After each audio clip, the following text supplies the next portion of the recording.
Tu entres chez Ikea pour acheter une ampoule, juste une ampoule, et 2 heures plus tard, tu ressors avec un tapis, des bougies, un meuble que tu n'avais même pas prévu et des boulettes de viande suédoise dans l'estomac. Et le pire, tu ne regrettes même pas. Tu as l'impression d'avoir passé un bon moment. Et c'est exactement ce qui se cache derrière le génie marketing d'Ikea. Aujourd'hui, on ne parle pas d'un simple magasin de meubles, on va parler d'une machine psychologique, d'un parc d'attractions pour adultes.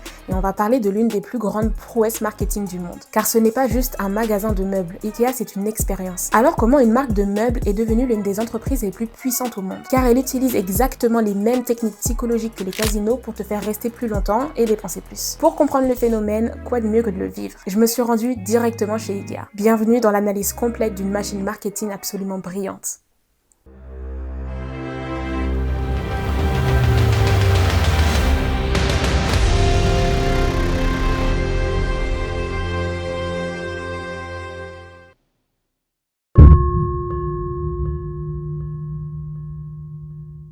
Avant de comprendre comment Ikea est devenue une machine marketing mondiale, il faut comprendre une chose essentielle. Ikea n'a pas commencé comme toutes les grandes entreprises. Ikea a commencé avec un adolescent. Et c'est là que l'histoire devient vraiment intéressante. Le fondateur d'Ikea s'appelle Ingvar Kamprad. Et à 5 ans déjà, il faisait du business. Il achetait des allumettes en gros et les revendait à ses voisins avec une petite marge. Ensuite, il a vendu des stylos, des graines, des cartes, des décorations de Noël, absolument tout ce qui pouvait se vendre. Ce n'était pas encore Ikea, mais déjà, il avait compris quelque chose. Si tu vends moins cher que les autres, les gens viennent chez toi. Pour le récompenser de ses bons résultats scolaires, le père d'Ingvar lui donne une somme d'argent qu'il utilise pour créer son entreprise. À seulement 17 ans, Ingvar Kamprad crée officiellement Ikea en 1943. Et le nom n'a rien de hasard. Ikea signifie I pour Ingvar, K pour Kamprad, E pour la ferme dans laquelle il a grandi, je vais vous l'écrire ici, et A pour le village où il vivait. Alors c'est pas juste une marque, c'est littéralement son histoire personnelle. Et au début, Ikea vendait même pas de meubles, c'était des stylos, des portefeuilles, des cartes, des objets du quotidien. Plus tard, en 1948, il se lance dans la vente de meubles et c'est le début de l'assortiment Ikea tel que nous le connaissons. Kamprad remarque quelque chose. Les meubles sont beaucoup trop chers et surtout, ils sont réservés aux riches. Alors il décide de faire quelque chose de totalement nouveau, vendre des meubles beaux mais accessibles. Et c'est là que le vrai génie commence, l'idée qui va changer toute l'industrie. Le problème des meubles, ce n'est pas seulement le prix, c'est le transport, la logistique, l'espace, le stockage. Et un jour, alors que quelqu'un démonte les pieds d'une table pour la faire rentrer dans une voiture, c'est là que Kamprad a un déclic. Il comprend qu'il ne faut pas vendre de meubles montés, il faut vendre des meubles à monter. Aujourd'hui, ça paraît normal, mais à l'époque, c'est une révolution. La distribution par correspondance de mobilier massif présentait quand même pas mal d'inconvénients. C'était compliqué, cher et les produits arrivaient souvent abîmés. Les meubles en kit existaient déjà mais n'avaient pas vraiment décollé en Suède. En 1953, Ikea adopte le paquet prêt. Les produits à monter soi-même ont trouvé leur public et ont permis de résoudre le problème lié au transport. Ikea devient une marque mondiale, à partir de là tout s'accélère. Dans les années 50, Ikea étend ses activités en Suède. Dans les années 60, il y a une ouverture de magasins au Danemark et en Norvège. Dans les années 1970, l'expansion se poursuit en dehors de la Scandinavie, notamment en Allemagne, en Australie, en Autriche, au Canada, à Hong Kong, au Japon, à Singapour, en Suisse. Dans les années 1980, Kamprad souhaite séparer la propriété des activités de vente et la marque Ikea pour conserver ses rôles distincts dans les pôles indépendants. Alors pourquoi cette histoire est importante ? Parce que quand tu comprends comment Ikea a commencé, tu comprends pourquoi la marque fonctionne aussi bien aujourd'hui. Ce n'est pas une marque créée par des milliardaires, c'est une marque créée par quelqu'un qui voulait simplement rendre les meubles accessibles. Et c'est ça qui rend Ikea différent des autres marques.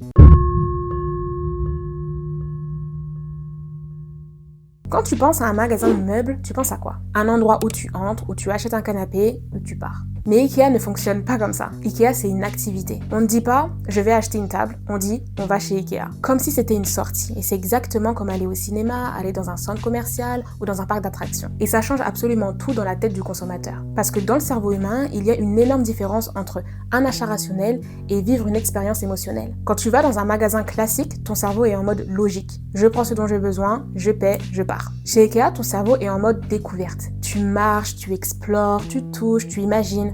C'est exactement comme un musée interactif. Sauf que tout est à vendre. Et c'est là que le génie marketing commence. Ikea transforme un acte logique en moment de plaisir. Et qu'est-ce qui se passe quand l'achat devient une expérience? Le prix devient secondaire. La logique disparaît et l'émotion prend le dessus. Donc voilà, Ikea n'est pas un magasin, c'est une expérience.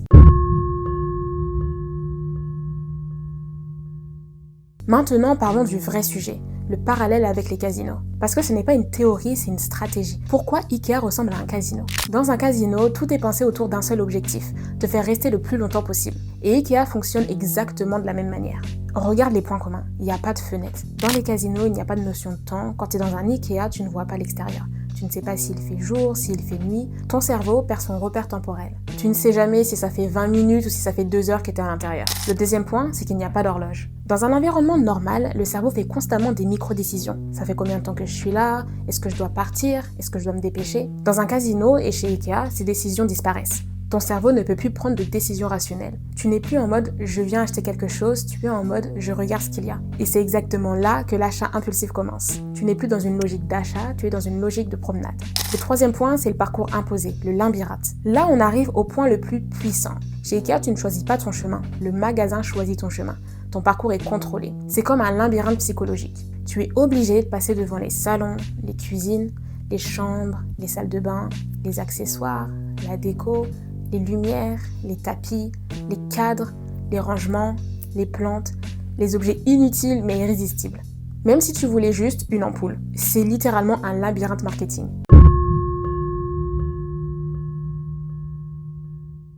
Il existe un phénomène psychologique qui explique tout ça. Ça s'appelle l'effet Gruen. C'est un terme très précis pour décrire ce qui se passe dans ton cerveau. C'est quand un environnement est tellement complexe que ton cerveau abandonne la logique. C'est fou, mais ça désactive ta logique. Au début, tu entres avec un objectif, mais après quelques minutes, ton cerveau abandonne. Tu n'es plus en mode stratégie, tu es en mode découverte. Et Ikea exploite cet effet de manière parfaite. Pourquoi? Parce que chaque pièce est une mise en scène comme une vraie vie. Une vie qui fait rêver, pas comme un produit.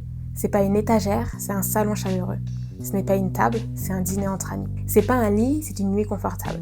Tu ne vois pas une table à 79 €, tu vois une vie meilleure. Ikea ne vend pas des objets, mais des projections mentales.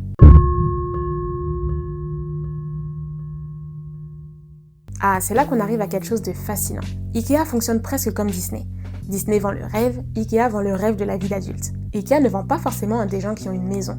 Ikea en vend aussi à des gens qui rêvent d'en avoir une. Tu peux être étudiante, vivre dans un studio minuscule, ne pas avoir d'argent, et quand tu marches dans Ikea, tu te projettes déjà dans ton futur. Tu vois ton futur salon, ton futur appartement, ta future cuisine, ta future chambre, ta future vie. Ikea ne vend pas des meubles, Ikea vend le premier appartement, le premier salon de couple, la première chambre d'enfant, le moment où tu deviens adulte. Même quelqu'un qui n'a pas encore de maison peut se projeter. Tu marches dans le magasin, tu te dis « un jour ça sera chez moi ». Ça c'est du marketing émotionnel pur. Ikea transforme littéralement des gens sans argent en clients en leur vendant un futur. Et quand une marque devient un symbole d'espoir, elle ne vend pas des produits, elle devient une institution. Avant Ikea, les meubles étaient chers, lourds, difficiles à acheter, réservés à une certaine classe sociale. Ikea a complètement changé ça. Ils ont fait 3 choses géniales. Premièrement, le design accessible. Des meubles beaux, modernes, mais pas chers. Deuxièmement, le montage soi-même, ce qui réduit le prix et donne une sensation de fierté. Quand tu montes un meuble Ikea, tu te dis pas « j'ai acheté une armoire », tu te dis « je l'ai faite ». Troisièmement, l'illusion du contrôle. Tu choisis tout. La couleur, la taille, la configuration. Tu n'achètes plus un meuble, tu crées ton intérieur. Maintenant, réfléchis à ça. Pourquoi les gens restent aussi longtemps chez Ikea? Parce que tout est conçu comme un parc. Tu as un parcours imposé, des zones à explorer, des ambiances différentes, des surprises, des zones de repos et même de la nourriture. Et surtout, les enfants ont leur propre espace. Les espaces enfants sont un réel coût marketing. Parce que quand les enfants sont occupés, les parents restent plus longtemps. Et quand tu restes plus longtemps, tu dépenses plus. Mais ce n'est pas juste du business, ça crée des souvenirs. Beaucoup de gens associent Ikea à leur enfance, à leurs parents, à leur premier meuble, à leur première sortie adulte. Ikea devient une expérience émotionnelle et c'est du marketing générationnel. Maintenant, parlons d'un détail qui semble anodin, mais qui est en réalité extrêmement stratégique. Les boulettes de viande suédoises. Pour certaines personnes, aller chez Ikea, ça veut dire aller manger, pas acheter. Et ça, c'est extrêmement puissant. Pourquoi? Parce que la nourriture change totalement le comportement du consommateur. Elle crée du confort, de la détente, du plaisir et surtout du temps. Quand tu manges, tu restes plus longtemps. Quand tu restes plus longtemps, tu dépenses plus. Je trouve également qu'il y a le côté manger suédois qui joue beaucoup. Non seulement tu es dans un magasin suédois, mais en plus tu manges local. Tu découvres des saveurs. Et surtout, les prix sont volontairement bas. C'est une stratégie classique, le produit d'appel. Tu te dis, tout est pas cher ici, tout est abordable. Et ton cerveau applique cette logique même pour les meubles, même si ce n'est pas toujours vrai. Pour la petite histoire, en juin 1960, les magasins Ikea ne proposaient que du café et des plats froids. À la fin de cette année-là, la cuisine du restaurant Ikea était totalement équipée, y compris de fours à micro-ondes, ce qui était une nouveauté à l'époque. Le menu est varié, donc il y a des hamburgers à la carte, et l'idée vient de ce que Hitvar avait observé. Les clients quittaient le magasin à l'heure du déjeuner pour aller manger dans un établissement proche, ce qui interrompait le processus d'achat. Il remarque aussi que les clients affamés achètent moins. Comme on peut l'entendre, on ne fait pas de bonnes affaires l'estomac vide. Regardons maintenant les chiffres. IKEA, ce n'est pas juste une marque populaire, c'est une machine mondiale. Chaque année, il y a des centaines de millions de visiteurs dans les magasins, des milliards de chiffres d'affaires, des magasins géants dans le monde entier, une marque reconnue sur tous les continents. On va commencer par parler des chiffres d'IKEA France, sinon vous allez avoir mal à la tête. Pour l'année fiscale de 2025, IKEA France a généré 3,5 milliards d'euros de chiffre d'affaires. Elle représente le 3e marché du groupe, avec 57,7 millions de visiteurs en magasin, environ 1 million de matelas vendus. Pour les chiffres de Intergroupe, pour l'année fiscale de 2025, IKEA a accueilli 915 millions de visiteurs. C'est probablement le point le plus intelligent de toute leur stratégie. IKEA a réussi quelque chose d'incroyable, faire travailler le client.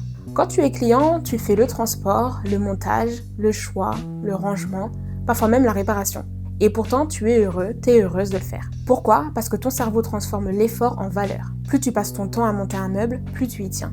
C'est de la psychologie pure. Quand quelqu'un dit « j'ai acheté chez IKEA », ce n'est pas juste un achat, c'est une identité. Ça veut dire « je suis moderne, je suis indépendante, je suis jeune, je suis minimaliste, je construis ma vie ». IKEA ne vend pas des meubles, IKEA vend une version de soi-même.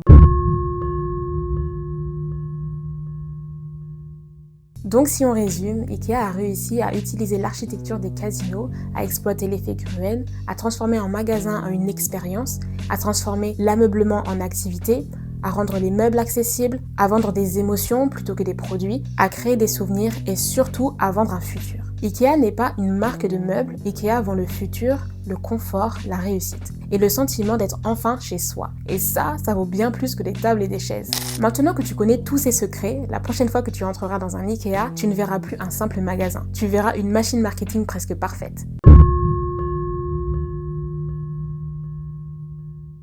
Maintenant, pourquoi tu dois comprendre ça ? Parce que les stratégies d'IKEA ne fonctionnent pas seulement pour les meubles. Elles fonctionnent pour n'importe quel business. Alors voici les 5 leçons les plus puissantes que tu peux utiliser immédiatement. 1. Ne vends pas un produit, vends une expérience. Si tu veux vendre plus, pose-toi cette question.